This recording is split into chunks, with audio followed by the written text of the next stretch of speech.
ये कहानी उस एक मुलाकात की है जो किसी अजनबी से होकर गुजरती है और आपकी दुनिया को नया रूप दे जाती है। ये सब उस दिन शुरू हुआ जब उसने मुझसे पूछा, क्या मैं आपके पास बैठ सकता हूँ? पहले जब उसने मुझे अपनी अनुमति मांगी, तो मैं उस वक्त ध्यान नहीं दे पाई थी। वह थोड़ा नर्वस था और मैं अपनी किताब में खोई हुई थी, लेकिन उसने फिर से हिम्मत दिखाई और दोबारा पूछा। मैंने माना और फिर हम समय की सवारी करने लगे। हमने बात की, समय के बीतते पलों के साथ। हम इस सदी की बात कर रहे थे और फिर भी यह 21वीं सदी जैसी नहीं थी। आप क्या पढ़ रहे हैं? उसने पूछा और मैंने उसे सामने वाली कुर्सी पर बैठने का इशारा किया। मैंने खुद को ये चाहकर भी रोका कि उसकी नज़रें केवल मेरी किताब पर ही न हों। मैंने किताब का नाम द काइट रनर दिखाया और पूछा, क्या आपने इसे पढ़ा है? क्या सोचते हो, मुझे तुम्हारी मेज़ पर लाने वाली क्या चीज़ थी? यह मेरी पसंदीदा किताबों में से एक है, उसने मुस्कुराते हुए कहा। मैं भी मुस्कुराई और मुझे यकीन हो गया कि इस अजनबी में कुछ खास है। बिना किसी स्पॉइलर के, आप मुझे बताना चाहेंगे कि इसमें क्या खास बात है? मैंने उसे बिना बर्बाद किए किताब के मज़े को पूछा। होसेनी एक बेहतरीन कहानीकार है। कोई भी किताब इस तरह से कहानी नहीं सुनाती, उसने कहा और उसकी आंखों में उस किताब के जादू को महसूस किया। मुझे भी उसकी बातों से सहमति हुई।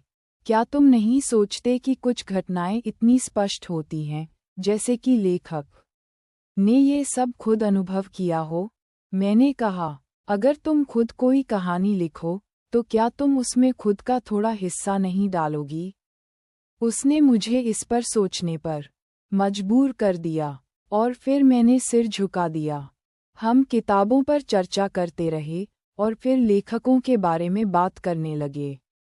उसने मुझसे पूछा कि मैं किस तरह का संगीत सुनती हूँ। मैंने कहा कि मैं संगीत नहीं सुनती और वह हैरान नहीं हुआ जैसे सब लोग होते हैं। वह उलझा नहीं, बल्कि यह जानने में दिलचस्पी रखने लगा कि ऐसा क्यों है।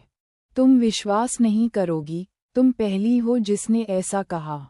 मुझे ये जानने में रुचि है कि तुम कैसे जीवित रहती हो, उसने पूछा। मुझे लगता है कि और भी लोग होंगे। मैं मानती हूँ कि गीतों में शब्दों को ही असली जान दी जाती है, संगीत की जरूरत नहीं। मैंने हंसी में कहा, क्या तुम हमेशा अपनी पसंद नापसंद के लिए कोई वजह ढूंढती हो? उसने फिर पूछा। मुझे लगता है कि यह अच्छा है, मैंने बिना किसी संकोच के जवाब दिया। और कभी-कभी नहीं, उसने एक छोटी सी मुस्कान के साथ कहा, जो मुझे सोचने पर मजबूर कर गई। क्या तुमने कभी ऐसा कुछ किया है बस मज़े के लिए? उसने पूछा।